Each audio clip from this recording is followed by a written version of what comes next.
Hello, the doc is in, and welcome back to another chapter of Jujutsu Kaisen, chapter 220. In last chapter, we have the conclusion to the Yorozu fight. She's dead now. She gives Sukuna something. He seems completely apathetic about it. We confirm that Yorozu is completely insane. We also get to see a little bit of Prime Sukuna. Nice. And I mean, honestly, that's probably it for that chapter. The only thing that's really important is that fight's over, so now we get a little breaky break. Now, let's hop into this chapter. So, chapter starts off. We get to see the prison realm with the eyes on it. And the second thing we see is Suguru Ghetto. And we get to see how many points he got and what colony he's in. But we don't actually see the name of the colony. We just see he's in a colony. He's in the Culling games. He has 309 points because he took those off Megami's body. Technically Sukuna, but Sukuna didn't have that many points. He took them off Megami's body when they first got here. So boom, he has the points, and so you see him talk to Kogane, because as you remember from previous chapters, Kenjaku confirms, I am not the game master, and I actually have to do something in particular. I have to come up with my own plan to actually close the Culling games. I can't just be like, close the Culling games to somebody and they'll do it. Can't do it that way. Gotta get tricky with it. And so he's tricky, he does. Talks to Kogane, he's like, alright, nobody else is allowed to enter the Culling games. Kogane, no, violates rule 7. Then we get a whole lot of fucking lore, which I'm going to summarize. Basically, there's a bunch of barriers put all over the country of Japan.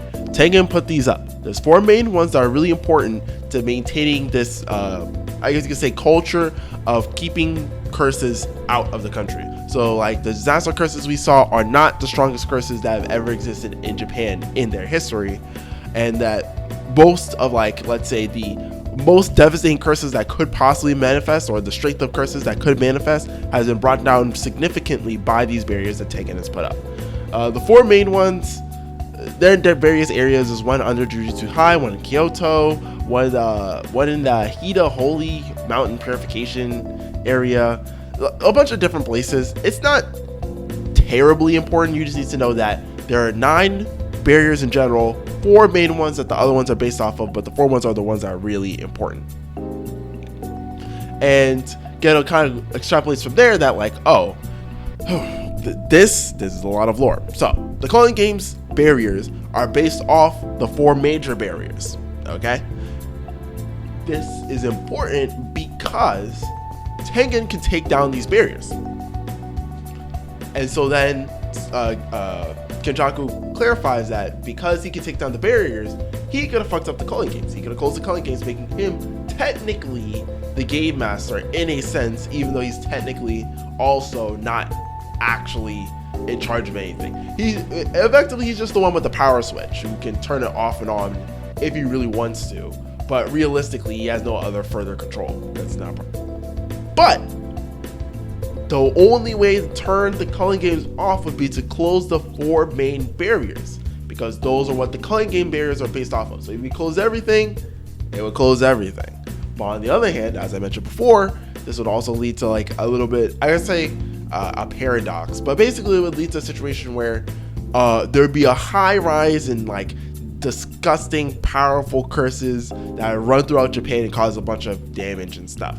So Suguru, I feel like I've been saying Geto instead of Kenjaku. Don't worry about it, it's because I said it in the beginning. Anyway, Kenjaku basically bets against Tengen, saying that you're a pussy. You're not gonna risk a whole bunch of Japanese lives guaranteed to stop the Culling games. You're gonna bet on your friends like a real NPC and hope they can do it. Well, look at us here. You now belong to me. And basically that was the whole plan. That was the plan. He made a bet, and this likely explains why Tengen was acting weird back then. It's not that it's because he wasn't necessarily betraying them. He did genuinely trust them, but he was not being forthcoming with the fact that he literally could stop the Culling games. Literally, he could stop the Culling games. But it's understandable, like, why to a certain degree you wouldn't want to. I mean, you know, the curses are dangerous and very, very murderous.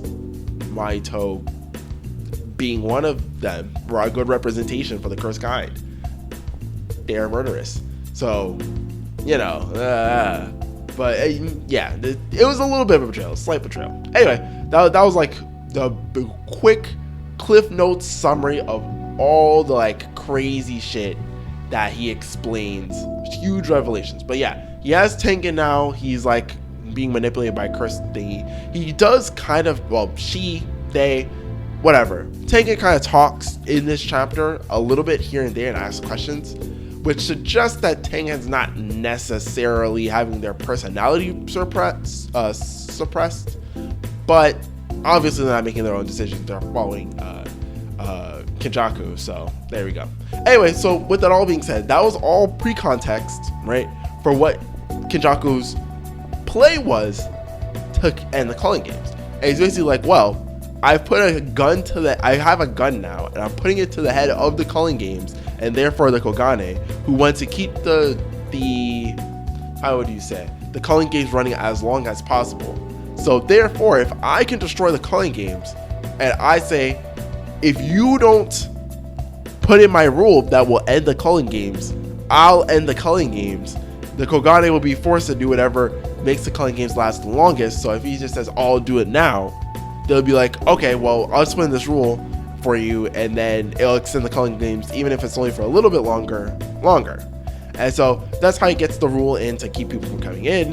And he also puts in a secondary rule to make sure people, that the only people who can be left in the game to finish it are Geto, quote unquote, and Megumi, quote unquote. But if those two are alive, boom, Culling games is over. And part of the reason why he doesn't, oh, okay, actually, I feel like I skipped over a part slightly. So this is his plan. That's the setup. It basically is like a paradox situation for the Kogane, and he specifies that it's kind of like a bug in the game where, you know, he's created this like parallel non-working system where, because neither one can work, one of them has to give, and therefore pushes you out of the boundaries, kind of. But nonetheless, Tengen kind of asks him like, oh, well, you know, why don't you just end the Culling games? And he's basically like, well, I need a stage for the beginning of the merger, so Culling games can't quite end, you know, gotta let things marinate a little bit longer. We're not 100% sure on what exactly that means, but there's some type of significance to like having the Culling games finish, not just ending it. Anyway, we find that where they're currently at, they just find Sukuna's corpse. Presumably the corpse that was turned into the wax fingers. But yeah, they find his body, and Kenjaku's just casually like, man, I gotta get this for a souvenir. I'm taking this with me. And he kind of like jokingly mentions like Tengen, like, oh, this used to be yours or whatever. Can I just take it? And Tengen's like, oh yeah, I guess. And so, what's the significance of this body? Fuck if I know. Is it gonna have the last five fingers on it? I assume not, but I mean, it would be an easy way to give Sukuna his last five fingers real quick. But there we go. That's that. And we cut away. We are now with Ui and Maki, odd combination, having a little convo.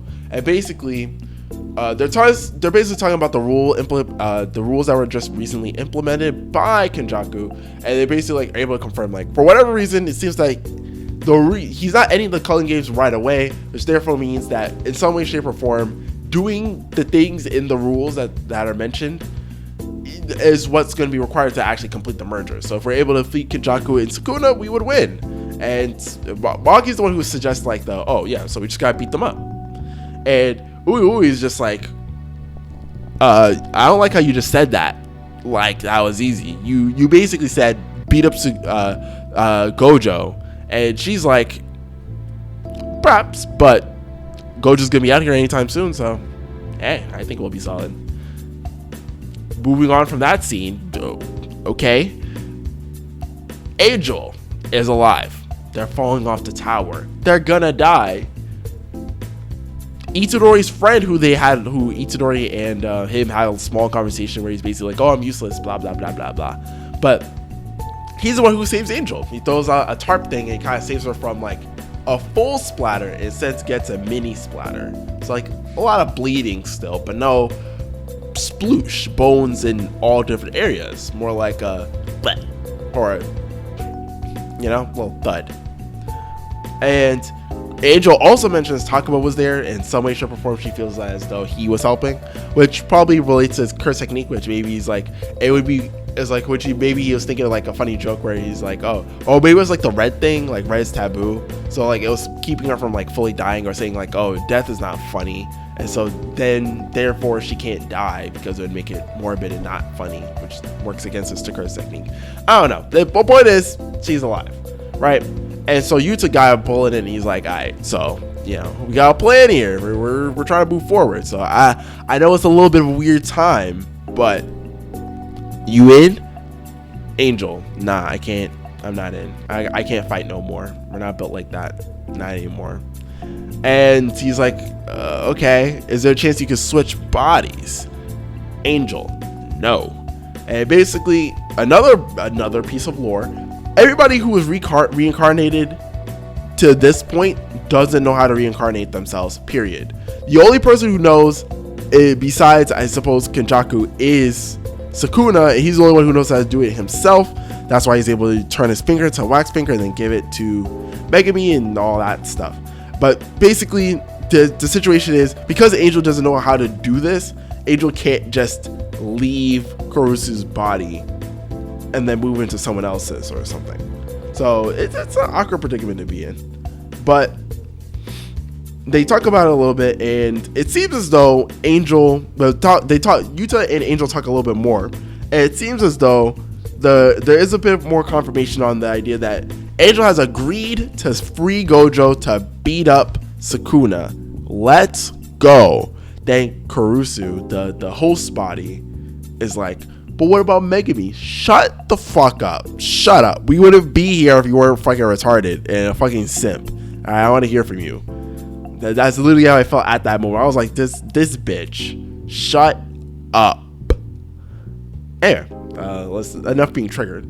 So basically, Amai, I believe that's his name, but Yuji's friend, and Yuji have a little bit of talk. The guy analyzes his psychology and how he's been in his life, and he's basically like, oh, I used to follow strong people and yada yada yada, be attentive to the needs, yada yada yada. But basically he's like, oh, I want to be basically he kind of chooses to be on the right side of history this time around, and he's like, oh, that's why I saved her, all that stuff, I'm sorry for the past, and yada yada yada. Not that they were bullies, but you get the idea. And Yuji and him talk a bit, and Amai kind of questions him like, oh, Sukuna's not in your body anymore, you don't have to keep moving forward. And Yuji's like, nah, shit ain't changed, I'ma keep pushing forward, I'll eat anything. Now I feel this line's weird for a few reasons, mostly like the eat anything part. Like if you said I'll do anything, I'd be like, yeah, that's hard. But the eat anything, I guess the idea is that like, oh, Sukuna eats fingers, yada yada yada. But there's only 5 fingers left, so I mean they're not really gonna be that crazy. Am I wrong? I mean, I could be wrong, but I mean, I feel like though that's the situation. But to each their own. Right? And then the group gets together, right? Yuji says this. He gets with the rest of the group. Maki, Yuta, everybody's here, right? And he's like, I have a plan for how we might be able to separate Megami from Sukuna. And Yuta says the same thing, and so does Maki. They're all on not on the same page, but they're all discussing it. They're all basically like, nah, I think we got an idea. But it's easier said than done. You have to beat up Sukuna first enough that we can actually enact any of these plans. And we cut away from that. We get Chozo and Yuji. Basically, it seems like it's like a smash cut of all the important moments and discussions that happen while we're having Sukuna and Yorozu squabble up. Or I guess after, because they mentioned the rules thing. Actually, I guess it could went at the same time. I guess it could. Point is, this stuff is happening. And we have Chozo and Yuji have a little conversation, and he basically presents Yuji with the back of the prison realm. It's like a little book thing. He's like, oh, you might probably gonna need it. It also says something about soul. No clue what that is about. But basically like, yeah, this should be good enough. And and Chozo and Yuji have a little bit of a talk about like their sibling stuff, and it's unclear what the situation with that is, because Yuji doesn't open the conversation. But Chozo says it's okay. I don't know if it's like it's written on his face that he's upset about the situation or something or other. But yeah, so that's kind of that. But we have the back of the prison realm. Angel's confirmed to want to get GOJO out. Everybody seems very pretty not even confident. So he's very sure about the idea that, oh, Gojo's gonna come out and we're gonna keep shit pushing along and figure out how to beat the fuck out of Kenjaku and Meguna or Megami or Sukuna. But we have, you know, the end of the chapter comes. Well, the end of the chapter is here, right? And we have everybody talking amongst themselves and so on and so forth, planning and all of that. And we have a third member of the old squad, Gojo, Geto, and girl I can't remember the name of, but is currently a doctor who knows reverse curse technique, right? And so we get a little flashback of Geto, Gojo, and her, where basically she like confirms that like, oh, they have like a brother, they're all like brothers to her, which is why they don't end up dating, etc. And basically she kind of like is thinking to herself like, oh, Gojo needs to come back because, you know, he was previously talking about like, oh, he needs to raise up a bunch of people who don't have to be so that then they don't have to be alone and they like all have each other, you know, and yada yada yada. And so she's like, oh, you know, you need to come back, Gojo. Like, they're all here, waiting amongst each other and talking like you brought them together, all waiting for you. So you gotta come back already. Which basically is like a hard end of chapter. Hard hint, not even hint, but like implication that Gojo's coming back soon. He has to. I mean, obviously this could be like a reverse play where it's like, oh, it's set up so hard and then it fails miserably, but it's kind of like, it feels kind of pointless. Like I was talking to a friend about this actually, IRL, and we were discussing it and they were like, oh, I don't know if he's gonna come back, and I was like, it has to happen because all of the last arc, everything we've been through in the Culling games was strictly to to free Gojo so that then he could help, and also just to free him because, you know, that is in a sense their friend. So that, like, it feels to me like a huge cop out if after all of this, everything we've been through, and the fact that like objectively the whole point was to free him, he never gets out at all. Like, it seems it's too much. It's too much for my little heart. It simply would not make sense. So I feel like I wouldn't say he has to get out, but it feels like a fumble if he doesn't, just because of how like clearly it's set up. This chapter is practically just lore, and next up Gojo's coming out and we're gonna fucking see what's gonna happen. All right, at the very least they gotta open the prison room. They can't not open the prison room, even if it's like he committed suicide in there, which I feel like that's also be kind of trash. But if he did commit suicide in there, it would at least coincide with them actually completing the goal they set up to do since the Culling games first started. It has to be done. Outside of that, so much lore in this chapter. So much lore. The Chozo Yuji conversation, weird, but fine enough. It's not as long as it stands right now, doesn't need to be explained much further. Yuta and Angel's conversation. Angel's useless. We won't be seeing her fight at all anymore, which I suppose was bound to happen just because once she got her fucking body chewed up, that's not good. And in addition to that, she can't switch bodies, and it's confirmed that nobody knows how to make turn themselves into a cursed object on their own besides Sukuna.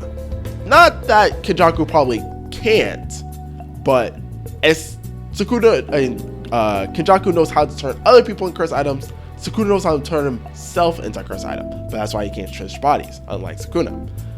So that was good confirmation. We find out about exactly how she lived and all that stuff. That's good. The Kenjaku stuff, all really interesting. Really interesting about Sukuna's body.